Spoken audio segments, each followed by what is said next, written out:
Hello नाज़रीन, आप देख रहे हैं ड्रामा सीरियल अखाड़ा। अगर आपको हमारी ये वीडियो अच्छी लगे इसको लाइक करें और हमारे यूट्यूब चैनल पाकिस्तान ड्रामा को सब्सक्राइब करें। दिलशेर उसके बाप हाकम अली को इस बात पर काफ़ी गुस्सा होता है और बड़ा ही गुस्सा होता है, क्योंकि वो नहीं चाहते थे कि चौधरी रियासत अली इस हल्के से इलेक्शन जीते। लेकिन जो चौधरी रियासत होता है वो इलेक्शन तो जीत जाता है और बड़ी खुशी मनाता है। और जश्न मनाने के साथ साथ वो जब चौधरी हाकम अली के घर पर आता है और आकर मिठाई की मुबारक देता है और साथ में कहता है कि चौधरी रियासत तो वो इलेक्शन जीत चुका है। लेकिन जो दिलशेर का बाप होता है उसे इस बात का गुस्सा होता है और वो बल्कि मिठाई फेंक देता है और कहता है दफ़ा जो यहाँ से निकल जाओ। लेकिन जो दिलशेर के घर वाले होते हैं, उसकी माँ और बहनें, वो सभी परेशान होती है कि आखिर किसी न किसी बात पर अब इनकी आपस में कोई लड़ाई ना हो सके। लेकिन जो सितारा का बाप होता है वो कहता है चौधरी रियासत तो इलेक्शन जीत चुका है, लेकिन अब आगे आगे देखो क्या होता है और बड़ा ही मज़ा आने वाला है। लेकिन जो दिलशेर होता है वो इसी बात पर गुस्से में होता है क्योंकि वो अपने भाई की मौत का बदला लेना चाहता है और उसी का इंतकाम।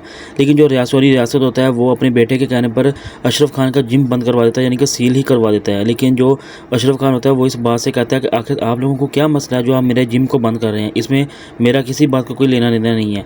लेकिन जो रुस्तम होता है वो अपने बाप से हर बात मनवाता है ताकि जितनी जल्दी हो सके वो सितारा के साथ शादी कर सके। लेकिन जो उसका बाप होता है वो कहता है मैंने दिलशेर का और उस अशरफ का बंदोबस्त कर दिया, अगर कोई और काम है तो मुझे बता ताकि तेरा वो भी मैं काम करूँ। लेकिन जो रेशमा होती है वो हाजरा से कहती है कि एक वक्त था जब हम दोनों बहुत एक अच्छी दोस्त होती थी। लेकिन जो हाजरा होती है वो रेशमा से कहती है कि अगर तुम उसका साथ छोड़ दो तो मैं आज भी तुम्हारी वही वाली दोस्त हूँ जो तुम पहले थी, इसलिए मुझे ये बिल्कुल भी अच्छा नहीं लगता कि तुम उसके साथ मिलो जिसके साथ हमारी दुश्मनी चल रही हो। इसलिए तुम आज फैसला कर लो कि तुमने मुझे रखना है या उसको रखना है। लेकिन जो दिलशेर का बाप होता है वह कहता है कि उसने मेरा सुल्तान मुझसे छीन लिया, मैं कुछ ना कर सका, मैं अपने बेटे को कभी खोना नहीं चाहता, लेकिन उसकी गलती की वजह से आज मेरा बेटा बिल्कुल मुझसे दूर हो चुका है। मुझे अपने बेटे का वो मंजर और वो उसकी मौत जो सी है वो मुझे नहीं बोलती। लेकिन दिलशेर को भी इसी बात पर काफ़ी गुस्सा होता है क्योंकि वो अपनी भाई की मौत का बदला लेना चाहता है। लेकिन उसका बाप कहता है कि वो दोनों बाप बेटा चलकर मेरे दहलीज पर आए और मेरी बेटी का रिश्ता मांगते, मैं फिर भी कुछ ना कर सका। लेकिन दिलशेर को फिर इसी बात पर गुस्सा होता है कि आखिर हमारे दुश्मन होकर वो हमारे घर आए और हमारी ही बहन का रिश्ता मांगने, आखिर ऐसा क्यों? ऐसा मैं कभी नहीं होने दूंगा। लेकिन जो चौधरी रियासत होता है वो इलेक्शन तो जीत जाता है, लेकिन बड़ी खुशी करता है, बड़ा ही जश्न मनाता है कि अब मैं देखता हूँ कौन मुझे रोकता है इस हल्के से इलेक्शन जीतने से। लेकिन जो दिलशेर होता है जब वो रिंग में आता है लड़ाई लड़ने के लिए तो वो काफ़ी ज़्यादा परेशान तो होता है और बड़ी इस बात में ताकि वो अपना इंतकाम ले सके।